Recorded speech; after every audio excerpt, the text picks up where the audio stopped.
ትንሽ ስተት ትንሽ ጥፋት ትንሽ ኪሳራ አይደለም። ኢብንኛ በጌታ ሆነን ምናጠፋው ኃጢአት ራሱ በእግዚአብሔር ላይ እንቢተኝነት አለ። ከልጁ ከኢየሱስ ክርስቶስ ጋር የመካፈል እድልና ፋንታን ነው አዳም ያኮላሸው። ከእግዚአብሔር የተቀበልኩት ሳይሆን የኔ የግሌ ይሆናል። በእግዚአብሔር በኩል ሳይሆን የኔ የግሌ ይሆናል። አሁን በሰው ልጆች ውስጥ ያለው ኃጢአት ታውቃላችሁ። ይሄ እኮ ነው የግድ ከዚህ አዘቅት ሊያወጣን ወደ ክብራችን ሊመልሰን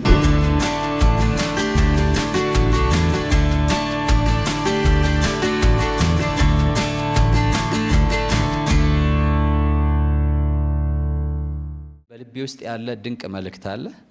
እሱን አብረን እንካፈላለን። ጌታ ስሙ ይባረክ።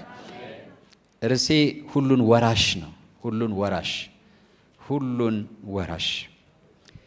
ይሄን ቃል ሳነሳ ውርስ የሚለው ቃል ማለቴ ነው። ስንሰማ አእምሯችን በፍጥነት ወደ ምድራዊ ነገሮች ሊሄድ ይችላል። ልጆች ከወላጆቻቸው ስለሚወርሱት ሀብት፣ መሬት ወይም ንብረት እናስባለን። ውርስ የሚል ቃል ሲመጣ ብዙዎች እንደምታውቁት እንዲያውም በውርስ ምክንያት ፍርድ ቤት ሁሉ ይሄዳሉ።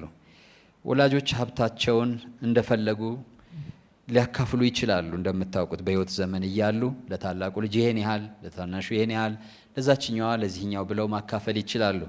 ነገር ግን ደግሞ ድንገት ያን ሳያደርጉ ቢሞቱ እንኳን እነዚህ ልጆች የወላጆቻቸው ሕጋዊ ወራሾች ናቸው።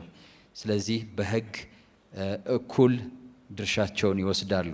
በሕይወት እያሉ ከተናዘዙ ግን እኩል ማካፈል ግዴታቸው አይደለም። ይህን ሁላችን እናውቃለን።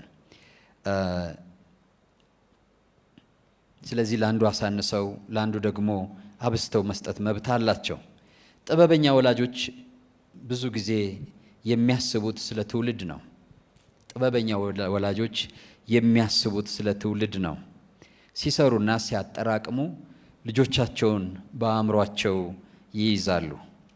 መጽሐፍ ቅዱስም እንደምታውቁት በመጽሐፈ ምሳሌ 13:22 ላይ ጻድቅ ለልጅ ልጅ ርስትን ይተዋል ይላል፣ ወይም ለልጁ ያወርሳል ይላል። ልጆች እንደዚህ አይነት ወላጅ በሚኖር ጊዜ ውርሱ የእነርሱ መሆኑን ስለሚያውቁ ከወላጆቻቸው ጋር በታማኝነት እና በትጋት ይሰራሉ። በወላጆቻቸው ይዞታ ንግድ ሊሆን ይችላል፣ እርሻ ሊሆን ይችላል። እንደዚህ አይነት ስርዓት ባለው ቤተሰብ ውስጥ ያለ ልጅ በሚሰራ ጊዜ ለአባቱና ለእናቱ እየሰራ እንደሆነ ሳይሆን ነገ የርስቱ ተካፋይ ስለሆነ ርስቱ የሱ ስለሆነ በትጋት በታማኝነት ይሰራል። አንዳንድ ጊዜ ወላጅም ይሄን እኮ ለእናንተ ነው ጥዬ የሚሄደው ብሎ ያበረታታል ልጆቹን። የሰማይና የምድር ፈጣሪ የሆነው እግዚአብሔር ሀብቱንና ንብረቱን ትቶ የሚያልፍበት ማይኖርበት ጊዜ ባይኖርም አባትነት ግን ባህሪው ነው። እግዚአብሔር አብ ይባላል። ክብር ለጌታ ይሁን። ስለዚህ የማውረስ ባህሪ በልቡ በማንነቱ ውስጥ አለ። እኛ ውስጥም እንኳን ያለው የአባትነት እና የእናትነት ባህሪ በእግዚአብሔር መልክና ምሳሌ ስለተፈጠርን የተገኘ እንጂ እንዲሁ የመጣ አይደለም። ስለዚህ ልክ በእኛ ትንሽዬ ጭናጭል የሆነች የማውረስ የበጎ ነገር ምኞት እንዳለ ሁሉ በእግዚአብሔር ዘንድ ግን ፍጹም የሆነ ማንነቱ ነው። ስለዚህም እግዚአብሔር አምላክ ሉዓላዊ የሆነው ሐሳቡን በዚህ ጉዳይ አውጇል፣ ገልጧል። ክብር ለጌታ ይሁን። ልክ እንደዚሁ እግዚአብሔር ሁሉን ነገር የፈጠረው ለልጁ ነው። ዛሬ ይሄን ሐሳብ በደንብ ሁላችን በጌታም ይሆንን ምናልባት ዛሬ ለመጀመሪያ ጊዜም የመጣን እንድትሰሙ ትፈልጋለሁ። እግዚአብሔር ሁሉን ነገር የፈጠረው ለልጁ ነው። መጽሐፍ ቅዱስም ይሄን በጣም ግልጽ በሆነ መልኩ አውጆታል። መጽሐፍ ቅዱስ ይሄን በጣም ግልጽ በሆነ በማያሻማ መልኩ ልጁ ማለት ወልድ ማለት ነው ሁሉን ወራሽ እንደሆነ በደንብ አድርጎ አስቀምጧል። ከጊዜ አንጻር ጥቅሶችን ብቻ እና ዋና ዋና ቃሎችን ልንገራችሁ። ዕብራውያን ምዕራፍ 1 ቁጥር 2 ላይ ሁሉን ወራሽ ባደረገው በልጁ በዚህ ዘመን መጨረሻ ለኛ ተናገረን ይላል። ሁሉን ወራሽ ባደረገው። ያ ሁሉን ወራሽ የተባለው ጌታችን መድኃኒታችን ኢየሱስ ክርስቶስ ነው፣ የእግዚአብሔር አብ ልጅ። ክብር ለጌታ ይሁን። ኢየሱስ ክርስቶስ ሁሉን ወራሽ ነው። ቆላስይስ ላይ ደግሞ ብታነቡ አስደናቂ ነገር ታገኛላችሁ። ቆላስይስ ምዕራፍ 1 ቁጥር 16 ላይ ሁሉ በእርሱና ለእርሱ ተፈጥሯል ይላል። ሁሉ የተፈጠረው በዮሐንስ ወንጌል ምዕራፍ 1 ላይ ከ1 እስከ 3 ሁላችሁ የምታውቁት ናችሁ ብዬ አስባለሁ። በመጀመሪያ ይላል ቃል ነበረ፣ ቃልም በእግዚአብሔር ዘንድ ነበር፣ ቃልም እግዚአብሔር ነበረ ይላል። በእርሱ ሕይወት ነበረች፣ ሕይወትም የሰው ብርሃን ነበረች። ሁሉ በእርሱ ሆነ፣ ከሆነው አንዳች እንኳ ያለ እርሱ አልሆነም ይላል። ማን ነው ይሄ ቃል የተባለው ሲባል ወረድ ብሎ ደግሞ ቁጥር 14 ላይ ዮሐንስ ወንጌል ምዕራፍ 1 ቁጥር 14 ላይ ቃልም ሥጋ ሆነ ጸጋንና እውነትን ተሞልቶ በእኛ አደረ ይላል። ያ በጣም ግልጽ ነው። እያወራ ያለው ስለ ጌታ ስለ ኢየሱስ ክርስቶስ ነው። ስለዚህ ሁሉ በእርሱ ሆነ የሚለው የተፈጠረውን ዓለም በአጠቃላይ ማለት ነው። ቆላስይስ ምዕራፍ 1 ከ15 ደግሞ ስትጀምሩ የሚታዩት ቢሆኑ የማይታዩት ዙፋናት የሆኑ ስልጣናት ሁሉ በእርሱ ተፈጥረዋል፣ ሁሉም ደግሞ ለእርሱ ተፈጥረዋል ይላል። ስለዚህ እግዚአብሔር አብ ዓለማትን በፈጠረበት ይላል ዕብራውያን ምዕራፍ 1 ቁጥር 2 ዓለማትን በፈጠረበት በልጁ በዚህ ዘመን መጨረሻ ለእኛ ተናገረን ይላል። እግዚአብሔር ፈጣሪ ነው። የፈጠረው ግን በልጁ ነው። የፈጠረውም ደግሞ ለልጁ ነው። የፈጠረው በልጁ ነው። የፈጠረው ደግሞ ለልጁ ነው። ይሄን መሰረታዊ እውነት አስምረን እናልፋለን። ጌታ ስሙ የተባረከ ይሁን። ሁሉ በእርሱና ለእርሱ ተፈጥሯል። ማንኛውም ፍጥረት ወይም ፍጥረት ሁሉ አንድ ባለቤት አለው ማለት ነው። አንድ ዓላማና አንድ ወራሽ አለው። ያም ባለቤት ያም ወራሽ የዘላለም ልጁ ጌታ ኢየሱስ ክርስቶስ ነው። ጌታ ኢየሱስ ክርስቶስ የእግዚአብሔር ልጅ የሆነው ከቅድስት ድንግል ማርያም በቤተልሔም ሲወለድ አይደለም። የእግዚአብሔር ልጅ የሆነው ከሰው ሲወለድ አይደለም። ከቅድስት ድንግል ማርያም ሲወለድ እግዚአብሔር ወልድ የሰው ልጅ ነው የሆነው። ነገር ግን በዘላለም ውስጥ ግን የዘላለም የባህሪ ልጁ ነው የእግዚአብሔር። እግዚአብሔር ከማንም ወልዶት ሳይሆን ከእርሱ የወጣ ልጁ ነው። ከሌላ የተወለደ ሳይሆን ከራሱ የወጣ ልጁ ነው። ጌታ ኢየሱስ ክርስቶስም ራሱ ይሄን ተናግሯል። ከአብ ወጥቼ መጥቻለሁ ብሏል። ስለዚህ ጌታ ኢየሱስ ክርስቶስ መቼ እንደሆነ እንዴት እንደሆነ ባይገለጽልንም ባይጻፈልንም ግን አንድ ነገር ተነግሮናል። በዮሐንስ ወንጌል ምዕራፍ 3 ቁጥር 16 ላይ አንድያ ልጁ ተብሏል። ያ ልጁ የዘላለም ልጅ ነው። ጌታ ስሙ የተባረከ ይሁን። ራሱም ሲናገር እኔ ዓለም ሳይፈጠር መጀመሪያ ነበርኩ ብሏል። በዮሐንስ ወንጌል ምዕራፍ 8ም ከአብርሃም በፊት ነበርኩ ብሏል። ስለዚህ ጌታ ኢየሱስ ክርስቶስ የእግዚአብሔር አብ የዘላለም ልጅ ነው። ግን በጊዜ ደግሞ ውስጥ አንድ ቀን ደግሞ ከቅድስት ድንግል ማርያም ወይም በቅድስት ድንግል ማርያም ማህፀን በመጸነስ እና ስጋና ደምን በመካፈል የሰው ልጅ ሆነ። ከቅድስት ድንግል ማርያም ሲወለድ የእግዚአብሔር ልጅ ሳይሆን የሰው ልጅ ነው የሆነው። የእግዚአብሔር ልጅ አስቀድሞም የእግዚአብሔር ልጅ ነው።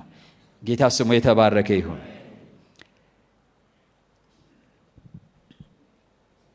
ዮሐንስ ወንጌል ምዕራፍ 17 ቁጥር 5 ላይ ይሄን ሲገልጽ እንደዚህ ይላል፣ አባት ሆይ ዓለም ሳይፈጠር ባንተ ዘንድ በነበረኝ ክብር አንተ በራስ ዘንድ አክብረኝ አለ።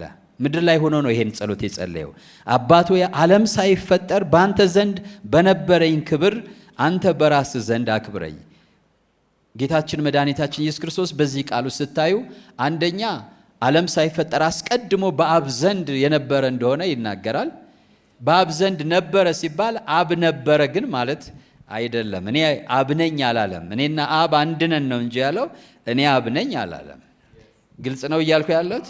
እኔና አብ አንድ ነን ነው እንጂ ጌታ ኢየሱስ ያለው እኔ አብ ነኝ አላለም። እዚህም ላይ ስታየው ዓለም ሳይፈጠር ባንተ ዘንድ በነበረኝ ክብር አክብረኝ። ስለዚህ ዓለም ከመፈጠሩ በፊት በመጀመሪያ ቃል የተባለው ወልድ በእግዚአብሔር ዘንድ ነበረ። ጌታ ስሙ የተባረከ ይሁን።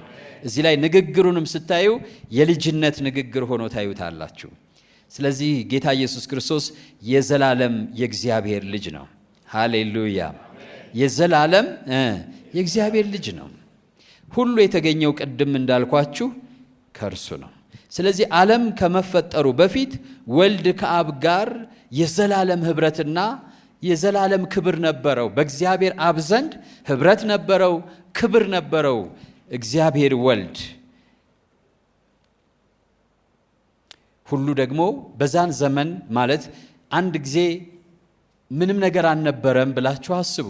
እግዚአብሔር አብ፣ እግዚአብሔር ወልድ፣ እግዚአብሔር መንፈስ ቅዱስ ብቻ ነበረ። ግን አንድ ቀን ሁሉን የሚታየውንም የማይታየውንም መንፈሳዊውን ዓለምም ወይም መንፈሳዊውን ፍጥረትም አካላዊ ፍጥረትንም አንድ ጊዜ እግዚአብሔር ሲፈጥር የፈጠረው በማን በኩል ነው? በልጁ በኢየሱስ ክርስቶስ በኩል ነው። ቆላስይስ ምዕራፍ 1 ብያቸዋለሁ።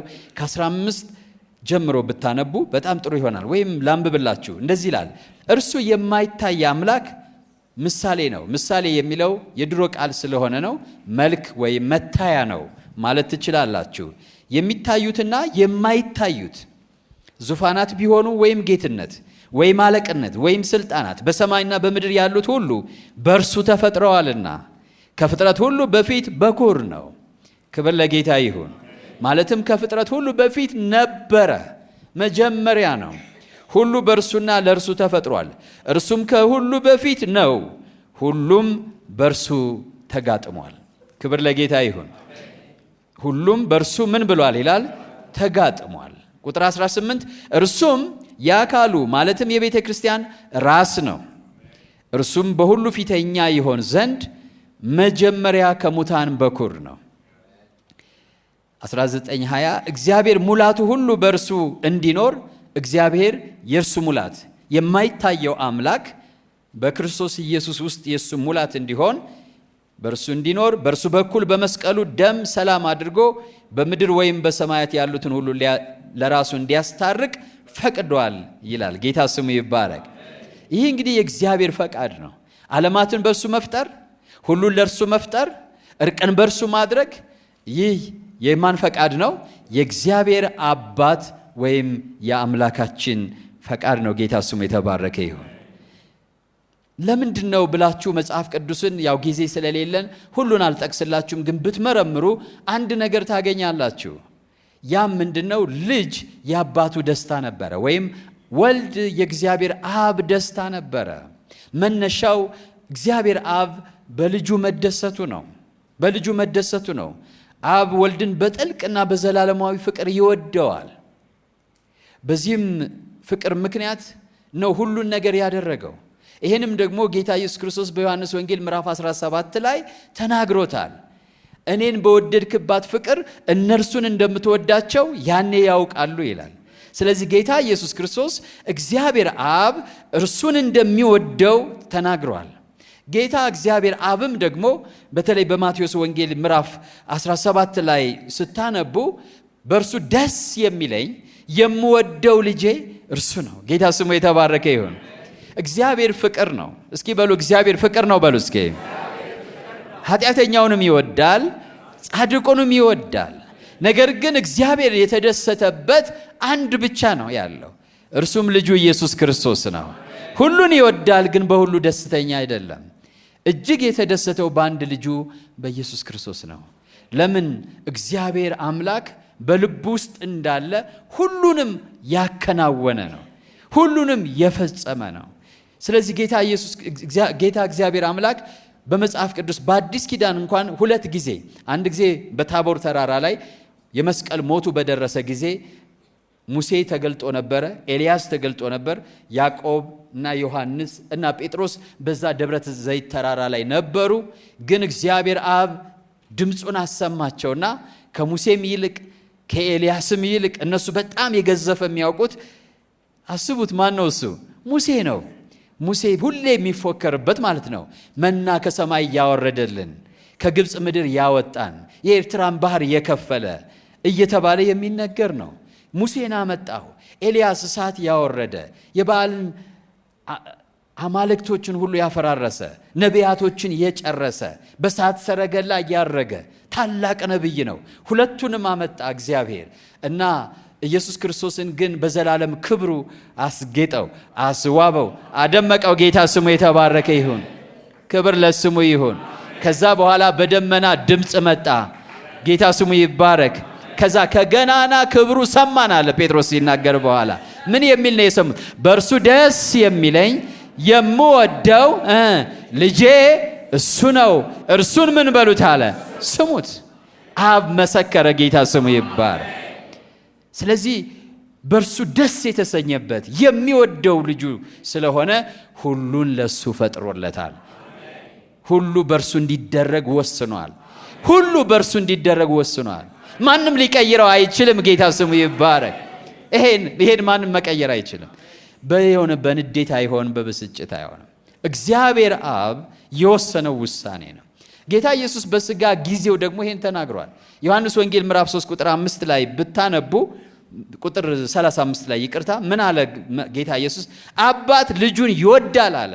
አብ ወልድን ይወዳል፣ ሁሉንም በእጁ ሰጥቶታል አለ። ጌታ ስሙ ይባረክ። ሁሉንም በእጁ ምን አድርጎታል? ኢብን በመጨረሻው ጊዜ እንኳን እንዲፈርድ ሕይወትንም እንዲሰጥ ፍርድንም እንዲያደርግ እግዚአብሔር አብ ስልጣንን ሁሉ ለልጁ ለኢየሱስ ክርስቶስ ሰጥቶታል። ጌታ ስሙ ይባረክ። ሰጥቶታል። ለምን? በእርሱ ደስ የተሰኘበት የሚወደው ልጁ እሱ ስለሆነ ሁሉን ለሱ ሰጥቷል። ከዚህ ፍቅሩ የተነሳ ሁሉን የፈጠረው በእርሱ በኩል ነው። ሁሉን የፈጠረው ለእርሱ ነው። የሁሉ ወራሽ ያደረገው እሱን ነው። የሁሉ ወራሽ ያደረገው እሱ ነው። ይህም በፍጥረት ዓለም ሁሉ ከፍተኛው ክብር ነው። እንደዚህ የከበረ የለም። ሁሉም ነገር የልጁ የወልድ ንብረት ነው። አበቃ። ሁሉም ነገር የልጁ የኢየሱስ ክርስቶስ ንብረት ነው፣ ሀብት ነው። እግዚአብሔር አብ አሳልፎ ሰጥቶታል። ጌታ ስሙ ይባረክ። ታስታውሳላችሁ፣ ብዙ ጊዜ ሃየር ላይፍ ስንማር እናነሳዋለን። አይ ቲንክ ኤፌሶ ምዕራፍ 1 ቁጥር 11 ይመስለኛል። በዘመን ፍጻሜ ይደረግ ያለውን ሐሳቡን አሳውቆናል ይላል። እስኪ በሉ፣ በዘመን ፍጻሜ በነገር ሁሉ መደምደሚያ ሊደረግ ያለውን ሐሳቡን አሳውቆናል። ለሌሎች ግን ይሄ ሚስጥር ነው። ያ ሐሳቡ ምንድነው? በሰማይ በምድር ያሉትን ሁሉ በልጁ በኢየሱስ ክርስቶስ ምን ማድረግ ነው? መጠቅለል ነው። ማለት የሱ ማድረግ ነው። ይሄ በቃ ራእይ መጽሐፍ ላይ ስታለ የዓለም መንግስት ሁሉ ለጌታችን ለመድኃኒታችን ለኢየሱስ ክርስቶስ ሆነች ተብሎ ይታወጃል። ጌታ ስሙ ይባረክ። ይህ የእግዚአብሔር ሚስጥራዊ ሐሳብ ነው። እግዚአብሔር አሁን ሰይጣን ቅድም እንዳልኩት እያደነዘዘ እያፈዘዘ ያምጣ አይደለ? እግዚአብሔር ደግሞ መንግስቱ ደግሞ በስውር ይሄን እየሰራች ነው። ጌታ ስሙ ይባረክ። ሁሉንም የማን የማድረግ? የጌታ የኢየሱስ ክርስቶስ የማድረግ። ሃሌሉያ። ያን እየሰራ ነው ያለው። ያን እየሰራ ነው ያለው። የእግዚአብሔር ዓላማ ይሄ ነው። ታዲያ እግዚአብሔር በአንድ ልጁ ደስ ያለው አምላክ ደግሞ ሌላ ሐሳብና ሌላ ዓላማ አለው። የጸጋው ምስጢር ያለው እዚህ ላይ ነው። አብ የፈለገው አንድ ልጅ ብቻ አልነበረም።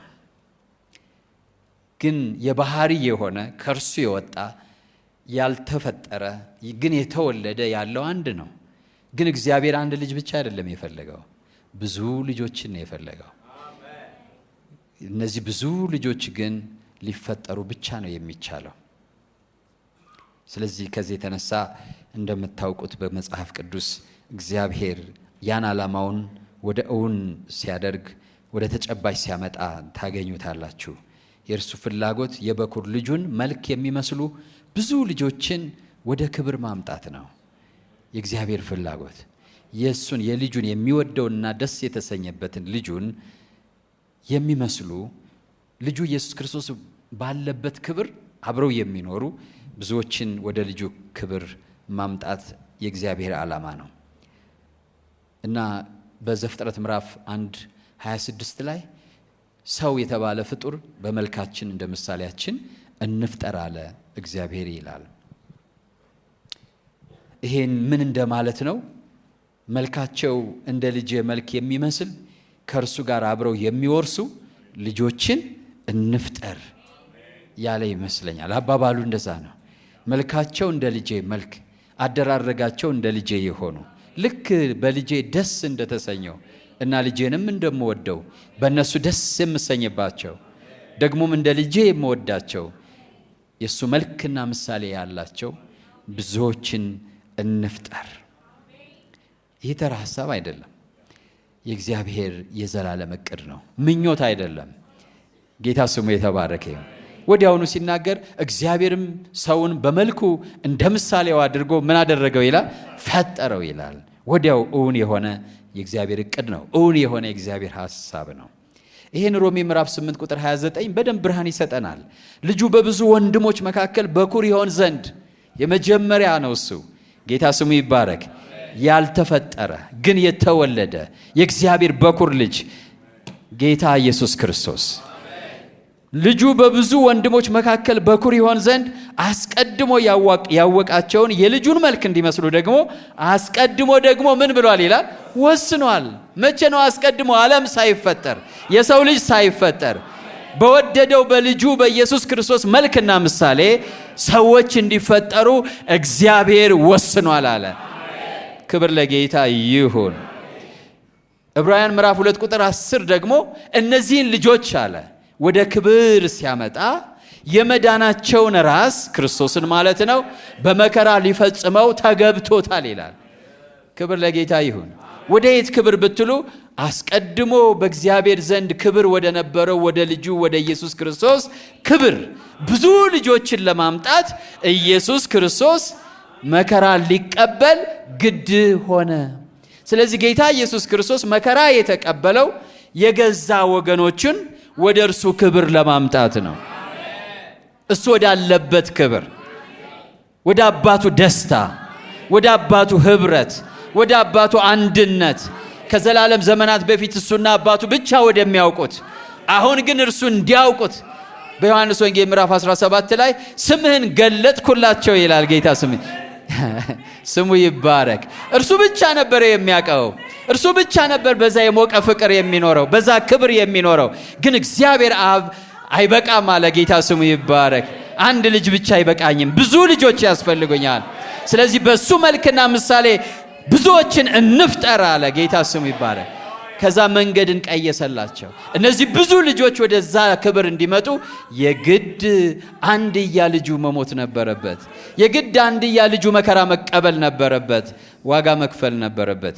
ያን ነው ዕብራውያን ምዕራፍ 2 ቁጥር 10 ላይ ብዙ ልጆችን ወደ ክብር ሲያመጣ አለ የመዳናቸውን ራስ በመከራ ይፈጽም ዘንድ ከእርሱ የተነሳ ሁሉ በእርሱ ሁሉ ለሆነ ለእርሱ ተገብቶታል። ሁሉ በእርሱ በሉ እስኪ፣ ሁሉ ለእርሱ። ስለዚህ የግድ አሁንም ያን መከራ መፈጸም ያለበት ማን ነው? እርሱ ነው። ሁሉ በእርሱ መጀመሪያ የተፈጠረበት፣ አሁንም መዳናቸውን መፈጸም ያለበት፣ ወደዛ ክብር ማምጣት ያለበት በመከራ እርሱ ነው። ጌታ ስሙ የተባረከ ይሁን። ስለዚህ እግዚአብሔር የፈለገው ቤተሰብን ነው፣ ኢየሱስን የሚመስሉ የእርሱን ባህሪ የሚጋሩ እና አንድ ቀን ርስቱንም አብረው የሚካፈሉ ወራሾች አብረው። ሁሉን ወራሽ ያደረገው አንድ ልጅ አለው፣ ግን ደግሞ አብረው የሚወርሱ ፈለገ። ልጁም ኢየሱስ ራሱ ደግሞ አብሮ ወራሾች ፈለገ፣ ወገን ፈለገ፣ የራሱ ወንድሞች የሚሆኑት ፈለገ፣ ወራሾች ፈለገ። ግን እንደምታውቁት ሰውን በፈጠረው ጊዜ አሳዛኝ ክስተት ተፈጥሯል አይደለ? የሰው ልጅ እንደዚህ ካለ ተስፋ፣ እንደዚህ ካለ ክብር እንደወደቀ ሁላችሁ ታውቃላችሁ። ዝም ብሎ አንድ ፍሬ አይደለም የበላው። በእግዚአብሔር ላይ አመፀ፣ እንደ እግዚአብሔር ሆናለሁ አለ እና በእግዚአብሔር ላይ በጥላቻን የተነሳው መጽሐፍ ቅዱስ ሲናገር ምን ይላል? ጠላቶች ሳለን ይላል። ሕግ ብቻ አይደለም የተላለፍ ነው፣ በእግዚአብሔር ላይ ነው የተነሳ ነው። ሰው በእግዚአብሔር ላይ ነው የተነሳው። እዚህ መንገድ ላይ ወጣችሁ ሕግ ብትተላለፉ የጠቅላይ ሚኒስትሩ ጠላቶች አይደላችሁም፣ የኢትዮጵያም ጠላቶች አይደላችሁም። ግን ኢትዮጵያ የሚባል ሀገር መኖር የለባትም ያላችሁ ቀን ግን ከፍተኛ ክህደት ክዳችኋል፣ ዜጋ ሆናችሁ እያለ። ስለዚህ ያ ወንጀላችሁ ያው በአብዛኛው አገር የሞት ቅጣት ነው የሚያመጣው። የክህደት ወንጀል ይባላል። ሃይ ትሪዝን ይባላል። ከፍተኛ ክህደት ይባላል። አገርን መካድ ማለት ነው። ንጉስን ወይም ስርዓትን መካድ። በድሮ ዘመን ቢሆን ንጉስን መካድ ሃይ ትሪዝን ነው። ስለዚህ የፍጥረታትን ንጉስና ባለቤት እግዚአብሔርን ባለቤትነቱን ጌትነቱን እንዲክዱ አደረጋቸው ዲያብሎስ። ይሄን በበላችሁ ቀን እንደርሱ እንድትሆኑ ስላወቀ ነው እንዳትበሉ ያላችሁ። ስለዚህ ስትበሉ ከእርሱ ትለያላችሁ። ከዚህ በኋላ እሱ አይገዛችሁም፣ እሱ አይመራችሁም። እናንተ ገዢዎች ትሆናላችሁ፣ የእሱን ቦታ ትወስዳላችሁ ነው ስብከቱ። ስለዚህ የሰው ልጅ ለዛ ነው አሁን በእግዚአብሔር ማመን መዳኛ መንገድ የሆነው። አሁን ራስን መካድ መዳኛ መንገድ የሆነው። እየሰማችሁ ነው? ያኔ እኔ የሚል ጥፋት ነው። እኔ ነግሳለሁ፣ እኔ ገዛለሁ፣ ይህ ዓለም የኔ ይሆናል። ከእግዚአብሔር የተቀበልኩት ሳይሆን የኔ የግሌ ይሆናል። በእግዚአብሔር በኩል ሳይሆን የኔ የግሌ ይሆናል። አሁን በሰው ልጆች ውስጥ ያለው ኃጢአት ታውቃላችሁ? ይሄ እኮ ነው የኢንዲፔንደንሲ። ለምን በእግዚአብሔር በኩል? ለምን እግዚአብሔር? ለምን እኔ የሚለው ታላቁን እኔ የሚያስክድ ነው። ስለዚህ በዛን ጊዜ ኃጢአቱና ውድቀቱ ቀላል አይደለም። ዛሬ በየልባችን ውስጥ ያለ አመፃ ያን ጊዜ የገባ ነው እና ሁላችንም የእግዚአብሔር ጠላቶች ሆንን። መጽሐፍ ቅዱስ በሮሜ ምዕራፍ 5 ቁጥር 10 ላይ ገና ጠላቶች ሳለን ነው የሚለው። የማን ጠላቶች? ስለዚህ መጥቶ የሞተው በእኛ በኩል የእሱ ጠላቶች እያለን ነው። በእኛ በኩል፣ በእርሱ በኩል ግን ወዳጃችን ነው። በእሱ በኩል ግን ወዳጃችን ነው። ስለዚህ ትልቅ ትራጀዲ ነው። ትልቅ ውድቀት ነው ያጋጠመን። ትልቅ ውድቀት ነው፣ ያለመታመን ውድቀት፣ በእግዚአብሔር ላይ የመነሳት ውድቀት። ዛሬም እግዚአብሔርን አለማምለክ፣ ለእግዚአብሔር ልብን አለመስጠት የዛ መንፈስ ውጤት ነው። ያ አዳም ያወረሰን ውርስ ነው። ዛሬ እሺ ማለት አለብን ሁላችን። ለዛ ነው ጌታ አለመታዘዝን የሚጸየፈው። ማምለክ ይከብደናል አይደለ? እንደዚህ ድርቅ ብሎ የሚቆም ማንነት አለን። መስገድ የሚያቅተው ለእግዚአብሔር፣ እጅ መስጠት ለእግዚአብሔር የሚያንገደግደው ማንነት አለን። ብንችል አቅም አተን ነው እንጂ ሁሉ ነገር በእኛ ቁጥጥር ቢሆን፣ ሁሉ ነገር በአምላክ ፈጣሪ የሚባል ባይኖርና እኛ የሰው ልጆች ሁሉን ነገር ብንቆጣጠረው እንፈልጋለን። ይሄ ዘር ግን የገባው ያኔ አዳምና ሔዋን ብቻቸውን በነበሩ ጊዜ በዲያብሎስ ነው። ዛሬ ይሄን ክፉ ዘር ሁላችሁም እምቢ ልትሉት ይገባል፣ ልትክዱት ይገባል። አንድ ፈጣሪ አለ፣ እርሱ እግዚአብሔር ነው። አንድ ጌታ አለ፣ እርሱ ልጁ ኢየሱስ ክርስቶስ ነው። ልቤን ላንበረክክለት ይገባል ማለት አለባችሁ። የእባቡን መርዝ አውጥተን መጣል አለብን።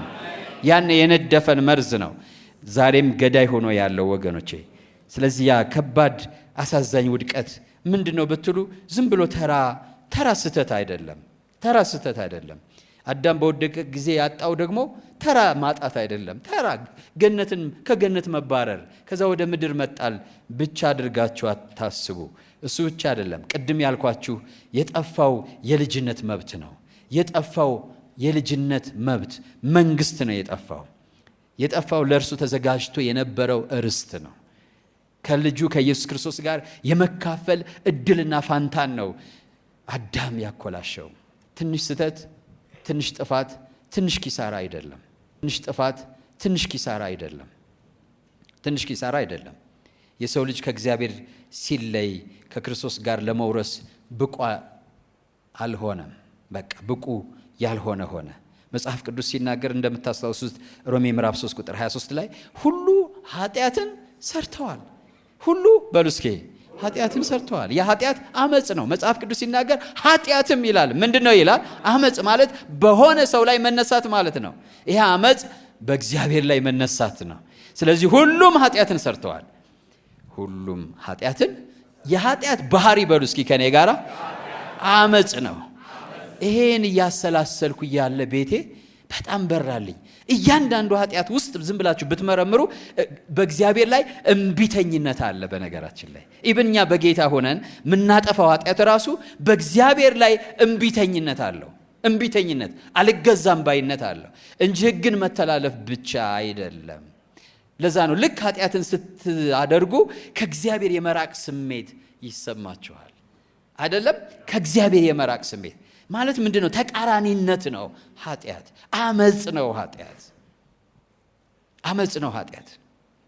ስለዚህ ሁሉም ኃጢአትን ሰርተዋል፣ አምጸዋል። ሁሉም የእግዚአብሔር ክብር ጎሏቸዋል።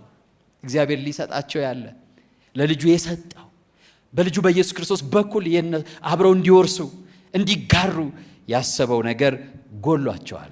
ስለዚህ ውድቀት ያን ክብር ነው ያሳጣን። ነገር ግን የእግዚአብሔር ዕቅድ በዛ አላበቃም፣ አልተኮላሸም። ጌታ ስሙ ይባረክ። ፌል አላረገም። እግዚአብሔር ለዘላለም ስሙ ይባረክ። ሁሉን የሚችል አምላክ፣ ምክሩና ሐሳቡ አይወድቅም። ጌታ ይመስገን። በዘላለም ያቀደውን በክርስቶስ ቤዛነት መልሶታል። ጌታ ስሙ ይባረክ። ቤዛ ማለት እንደው በእኛ አገር ቋንቋ ደስ ባይልም አስመላሽ፣ ደም መላሽ ማለት ትችላላችሁ። ክብር ለስሙ ይሁን። አዎ ኢየሱስ ደም መላሻችን ነው። ሞታችንን በሞቱ ገሎልናል። አዎ ዕብራውያን ምዕራፍ 2 ቁጥር 14 የሚነግረን ሞታችንን በሞቱ ገሎታል። ጌታ ስሙ ይባረክ። ደም መላሽ ብንለው ምንም ኃጢአት የለም፣ ስህተት የለም። ፓስተር ታምራት ኃይሌ እንደዛ ይላል አይደለ? የድሮ መዝሙሩ ላይ ወንድም ጋሼ ደም መላሼ ይላል። በትክክል እንዴት ነው ደም የመለሰልን? ሞታችንን በሞቱ። ጌታ ስሙ ይባረክ። ሰው ገሎ ሳይሆን ሞታችንን ገሎ በሞቱ ሞት መሆኑ እንዲያበቃ አደረገው በመስቀል ሞት። ክብር ለጌታ ይሁን። ደማችንን መለሰልን፣ ሕይወት መለሰልን። ስሙ ይባረክ። ሃሌሉያ። ስለዚህ ተሐድሶን ይዞልን መጥቷል። ምሕረትን ይዞልን መጥቷል። ፈውስን ይዞልን መጥቷል። ሃሌሉያ። እርሱ ምን አይነት መንገድ ነው የተከተለው? እየጨረስኩ ነው።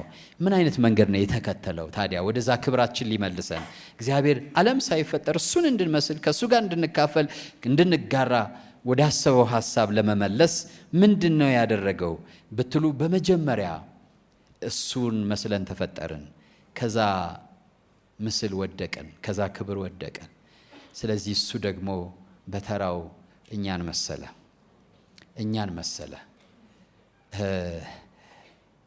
ድሮ ይባል ነበር፣ አሁን አላቅም። ሰዎች ቁጭ ብለው እናንተ ስትደርሱ አልፋችሁም ትሄዱም ከሆነ እኛን ምሰል ይባላል። እንደኛ ተቀመጥ ማለት ነው። እየበላችሁ ከሆነ ና እባክህ እኛን ምሰል፣ አብረህን ብላ ማለት ነው። ጌታ ደግሞ እኛን መሰለ። በነገር ሁሉ ወንድሞቹን ሊመስል ተገባው ይላል። ወንድሞቹን ሊመስል ተገባው ይላል። የግድ ከዚህ አዘቅት ሊያወጣን ወደ ክብራችን ሊመልሰን እኛን መምሰል ተገባው። ከቅድስት ድንግል ማርያም የተወለደው እኛን ለመምሰል ነው። ለምን ብትሉ እርሱን ወደ መምሰል ሊያመጣን። የእግዚአብሔር ሐሳብ እኛ እሱን እንድንመስል ነው። ሰይጣን ያን ያበላሸው ሲመስል ግን ልጁ ኢየሱስ ክርስቶስ እኛን መሰለ። ፊልጵስዩስ ምዕራፍ 2 ላይ ቁጥር 8 ጀምሮ ብታነቡ አንድ ነገር ይነግራቸዋል። እርሱ በእግዚአብሔር መልክ ሲኖር ሳለ እግዚአብሔርነቱን እንደ መቀማት ነገር ሳይቆጥር ይላል አይደለም። በመልኩ እንደ ሰው በምስሉ እንደ ባሪያ ተገኝቶ የታዘዘ ሆነ ይላል። ስለዚህ የባሪያን መልክ ያዘ፣ የባሪያን ምስል መሰለ። ለምን ብትሉ የክብርን መልክ ሊያመጣልን። ክብር ለስሙ ይሁን። የገዥን መልክ ሊመልስልን። ያ ውድቀት ባሪያዎች አድርጎናል። መልካችን የባሪያ መልክ፣ ማንነታችን ተገዢ አድርጎታል። ስለዚህ ኢየሱስ ክርስቶስ ባሪያ ሳይሆን ባሪያ ሆነልን። የተዋረደ ሳይሆን ተዋረደልን። ለሁሉ ሕግ የተገዛ ሆነ። ለፍጥረት ሕግ ሁሉ የተገዛ፣ በነገር ሁሉ ወንድሞቹን ሊመስል ተገባው። ርስታችንን እድል ፋንታችንን ለማስመለስ ኢየሱስ ክርስቶስ ራሱ ባሪያ ሆነ። የማይሞተው ሞተ። ኃጢአት የሌለበት ስለኛ ኃጢአት ሆነ። መጽሐፍ ቅዱስ ስለኛ ኃጢአት ሆነ ይላል። የዘላለም የመለኮት ልጅ የሆነው ስለኛ የሰው ልጅ ሆነ። ለምን እንዳልኩት እኛን የአዳምን ልጆች የእግዚአብሔር ልጆች ለማድረግ፣ እኛ ሰዎች የእግዚአብሔር ልጆች እንሆን ዘንድ የአምላክ ልጅ የሰው ልጅ ሆነ። በቃ ይሄ ነው ምክንያቱ። የአምላክ ልጅ የሰው ልጅ የሆነው የሰው ልጅ የአምላክ ልጅ ይሆን ዘንድ ነው። የሰው ልጅ የአምላክ ልጅ ይሆን ዘንድ ነው። ክብር ለስሙ ይሁን። የእርሱ ርስት የኛ እንዲሆን እርሱ የኛን ስፍራ ወሰደ። ማለትም ስለኛ ድሃ ሆነ። ሁሉ የሱ ሆኖ እያለ፣ ሁሉ ለእርሱ ተፈጥሮ እያለ ይብን አንዳች ነገር አልነበረውም። መጽሐፍ ቅዱስ ይሄን በሁለተኛ ቆሮንቶስ ምዕራፍ 8 ቁጥር 9 ላይ የጌታችን የኢየሱስ ክርስቶስን ቸር ስጦታ አውቃችኋልና ሀብታም ሲሆን እናንተ በእርሱ ድህነት ባለጠጎች ትሆኑ ዘንድ ስለ እናንተ ድሃ ሆነ። በእርሱ ድህነት እናንተ ድሆች ናችሁ። እርሱ ሀብታም ሆኖ ሳለ እሱ ድሃ ሆኖ ከድህነት ዋጃችሁ። ሃሌሉያ፣ ስሙ ለዘላለም ይባረክ። እኛ ሁሉን እንድንወርስ እርሱ ስለኛ ሁሉን አጣ። ስለዚህ የወንጌል ጥሪ ወገኖቼ ዛሬ ያመንም ያላመንም ያመን በደንብ ሊገባን የሚገባው ያላመንን ደግሞ ደስ ብሎን እጃችን ልንሰጥ የሚገባ የወንጌል ጥሪ ምንድነው ብትሉ ወደ ልጁ ህብረት ኑ ነው። በቃ ወደ ልጁ ህብረት ኑ ነው። እግዚአብሔር አብ ለአንድያ ልጁ ወደ አዘጋጀው ተድላና ደስታ የዘላለም ሕይወትና የዘላለም ክብር ኑ ነው ጥሪው። ወደ ሆነ ሃይማኖት አይደለም፣ ወደ ሆነ ስርዓትም አይደለም፣ ወደዛ ኑ ነው። ክብር ለስሙ ይሁን። ወደዛ ኑ ነው። መጽሐፍ ይሄን ይነግረናል። አንደኛ ቆሮንቶስ ምዕራፍ 1 ቁጥር 9 ወደ ልጁ ወደ ጌታችን ወደ ኢየሱስ ክርስቶስ ህብረት የጠራችሁ። ጥሪ ወደ ማን ህብረት ነው ማለት ነው? ወደ ጌታ ወደ ኢየሱስ ክርስቶስ ህብረት ነው። ወደ ክርስቶስ ተልእኮ ቤተ ክርስቲያን አይደለም፣ ወደ ሙሉ ወንጌል አይደለም። ጥሪው ወደ ጌታችን ወደ መድኃኒታችን ወደ ኢየሱስ ክርስቶስ ህብረት ነው። ለዛ ነው በምድር ላይ እያለ የሆነ ቦታ ገንብቶ እዚህ ኑ ያላለው ጌታ ኢየሱስ። ወደ እኔ ኑ ነው ያለው። ኢየሱስ ሲጣራ ምንድን ነው ያለው? ወደ እኔ ኑ። ይሄን ያነበበ ሰው አለ? ወደ እኔ ኑ ነው ያለው። ወደ ማን ነው ኑ ያለው? ወደ እኔ ኑ፣ ወደ እኔ ኑ። ይሄ እንደዚህ የምንሰባሰበው እንደዚህ መስበክ እንዲሁ ህብረት ማድረግ የእግዚአብሔር ምስጢር መካፈል እርስ በርሳችን እንደ ወንድማማቾች መበረታታት ስላለብን ነው። ለዛ ነው። ጥሪው ግን ወደ ራሱ ነው። ወደ ራሱ ክብር፣ ወደ ራሱ ደስታ፣ ወደ ራሱ ዘላለማዊነት በእግዚአብሔር በአባቱ ዘንድ ወደ አለው ክብር ነው የጠራን። ግብዣ ነው። ኑና አብረን እንደሰት፣ ኑና አብረን እንውረስ፣ ኑና አብረን እንግዛ፣ ኑና አብረን እንንገስ ነው ጥሪው። ብዙዎች ይሄ አይመስላቸውም። ጥሪው ወደ ጾም ወደ ስግደት አይደለም። ጾሙ ጥሩ ነው፣ ስገዱ ጥሩ ነው፣ ጸልዩ ጥሩ ነው፣ መጽሐፍ ቅዱስ አንብቡ ጥሩ ነው። ጥሪው ግን ዋናው ጥሪ እሱ አይደለም። እና ስለሚመስላቸው ይከብዳቸዋል ሰዎች። አይደለም። ጥሪው ጌታ ኢየሱስ መጀመሪያም ሰው ሆነ የታሰብከው በኋላም መጥቼ የሞትኩልህ ከኔ ጋር ለዘላለም ህብረት እንዲኖርህ ነው። አባቴ ያወረሰኝን አብረህ እንድትወርስ ነው። አባቴ አንግሶኛል፣ አብረህ እንድትነግስ ነው። ለዚህ ነው ወገኖች፣ ይሄ ነው። ስለዚህ ነው እኮ ጳውሎስ በአንደኛ ቆሮንቶስ ምዕራፍ 1:9 ላይ ቅድም ያነበብኩላችሁ ወደ ልጁ ወደ ጌታችን ወደ ኢየሱስ ክርስቶስ ህብረት የጠራችሁ እግዚአብሔር የታመነ ነው ይላል። ክርስቶስን መቀበል ማለት ከወራሹ ጋር አንድ ህብረት መግባት ማለት ነው። ወራሽ ከሆነው ከኢየሱስ ጋር ኢየሱስን ወደ ህይወት መቀበል ማለት ኢየሱስን የህይወት ጌታ ማድረግ ማለት አስቡት። በዚህ ዓለም ላይ በጣም ባለጸጋ የሆነ ሰው አዶፕት ቢያረጋችሁ እድል ሰጥቷችሁ ህጋዊ የልጅነት መብት ቢሰጣችሁ ወራሾች እኮ ናቸው አይደል? ይሄ ግን የልጅነት መብት ብቻ አይደለም፣ ልጅ የምንሆንበትን መንገድ አስተካከለልን። የምን መግደርደር ነው? ልባችን መስጠት ነው የሚያስፈልገው። ልባችን መስጠት ነው የሚያስፈልገው። እኔ ልቤን በጣም የነካው ድሮ ነው ቆይቷል። ይሄን ቃል ሳነብ ድንገት ከእንቅልፉ እንደሚባንን የባነንኩበት ነው። ሁለተኛ ተሰሎንቄ ምዕራፍ 2 ቁጥር 14 ላይ የጌታችን የኢየሱስ ክርስቶስን ክብር ለማግኘት ይላል በወንጌላችን ጠራችሁ ይላል። እስኪ የወንጌል ጥሪ በሉ እስኪ። የጌታን ክብር ለማግኘት ነው በሉ እስኪ። የልጅነቱን ክብር፣ የመንግስቱን ክብር፣ የርስቱን ክብር ለማግኘት በወንጌላችን ምን አደረጋችሁ? ጠራችሁ። ስሙ የተባረከ ይሁን። የወንጌል ጥሪ ይሄ ነው። ጥሪ የደረሳችሁ ቅዱሳን ወንድሞች እህቶች፣ የተጠራችሁበት ጥሪ ይሄ ነው። ጥሪያችሁን አስተውሉ ይላል መጽሐፍ ቅዱስ። ብዙዎች ያልተጠሩበት ባለጸጎች፣ ባላባቶች ያልተጠሩበት፣ አንተ ምስኪኑ ድሃው፣ አንዳንድ ጊዜም እውቀት የሌለ የተጠራኸው ለዚህ የከበረ ነው። ይኸው በደንብ ስሙት። የጌታችን የኢየሱስ ክርስቶስን ክብር ለማግኘት በወንጌላችን ምን አደረጋችኋል? ጠራችሁ። ዋው!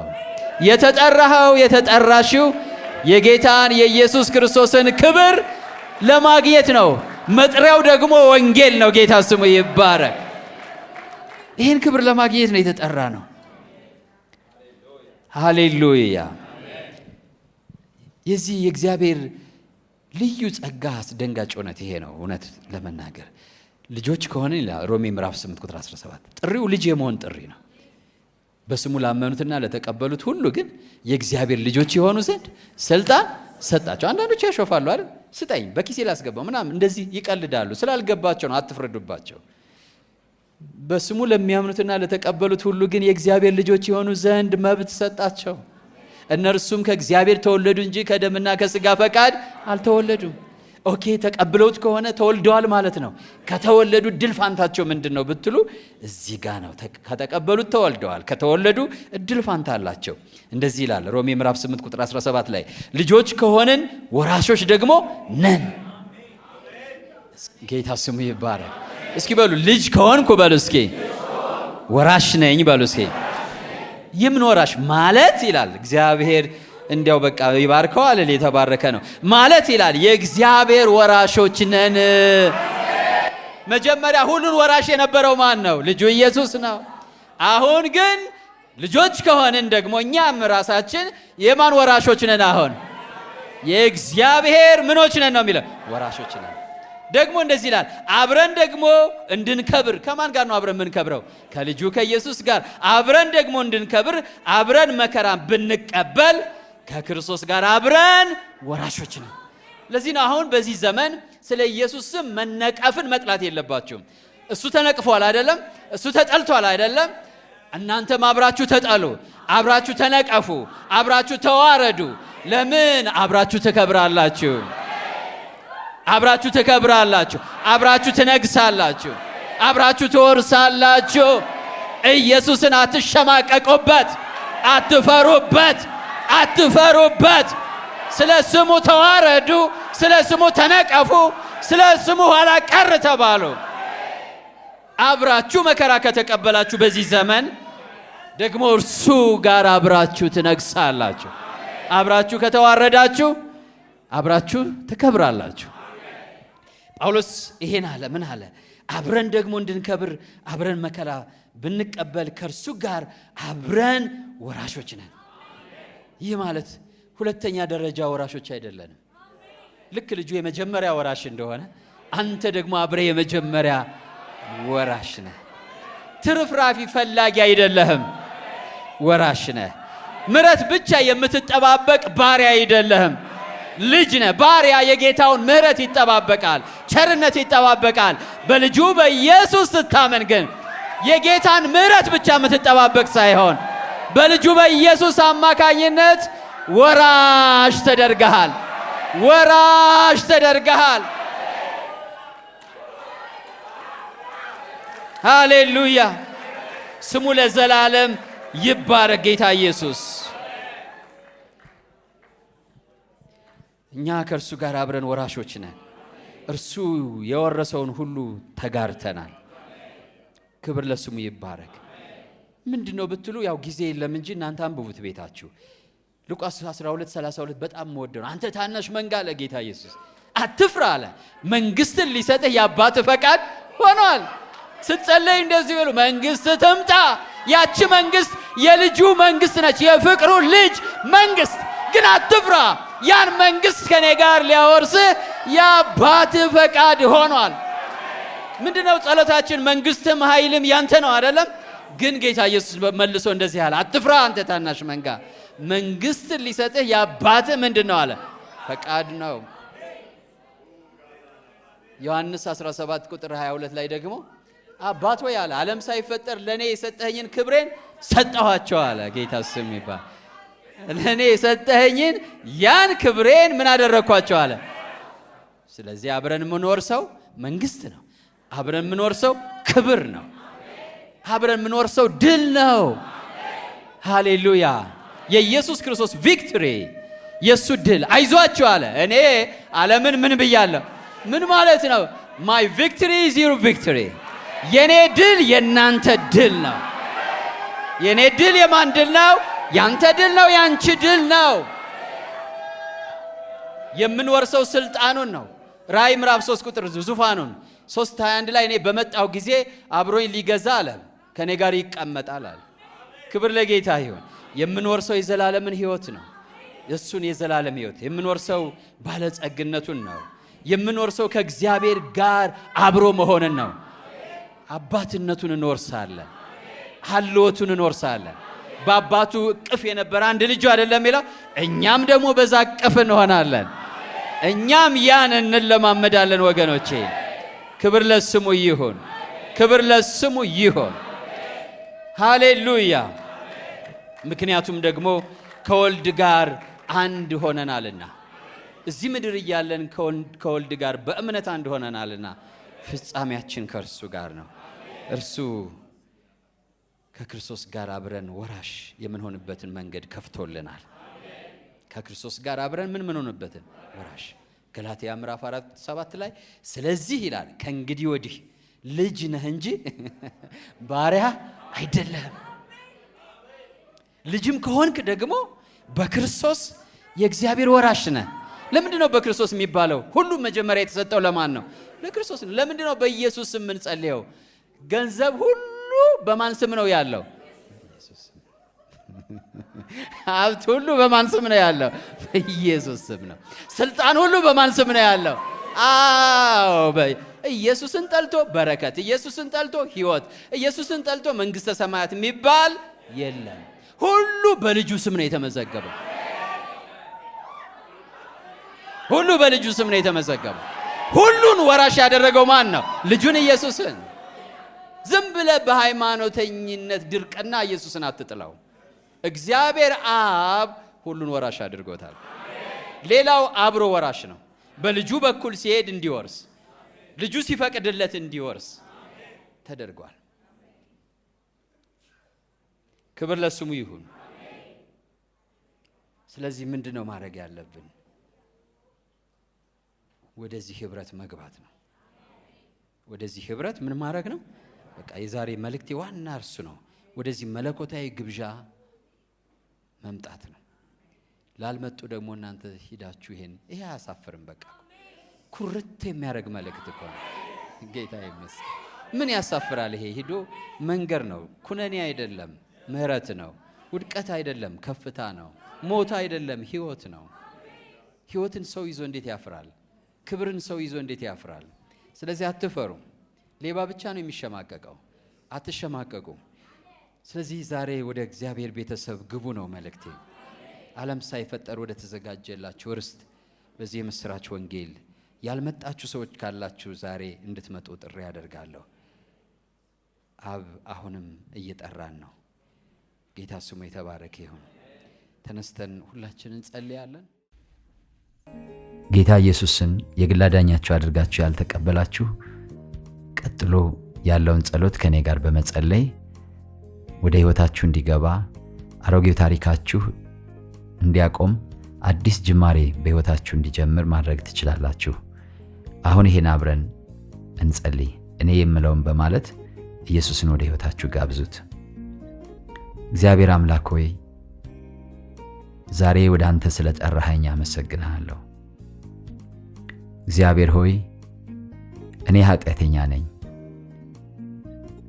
ኃጢአቴን ይቅር በለኝ፣ መተላለፌን ደምስስልኝ። ክቡር በሆነው በልጅ በኢየሱስ ክርስቶስ ደም ከኃጢአቴ ሁሉ አንጻኝ። እግዚአብሔር ሆይ ዓለምን፣ ሰይጣንን፣ ሥራውን ክጃለሁ። ጌታ ኢየሱስ ክርስቶስን የሕይወቴ አዳኝና ጌታ አድርጌ ተቀብያለሁ። ኢየሱስ ክርስቶስ ከሙታን እንደተነሳ በልቤ አምናለሁ። ጌታም እንደሆነ በአፌ መሰክራለሁ። እግዚአብሔር ሆይ ስለተቀበልከኝ አመሰግንሃለሁ። አሁን ልጅህ ነኝ። ይህን ዕድል ስለሰጠኸኝ አመሰግንሃለሁ።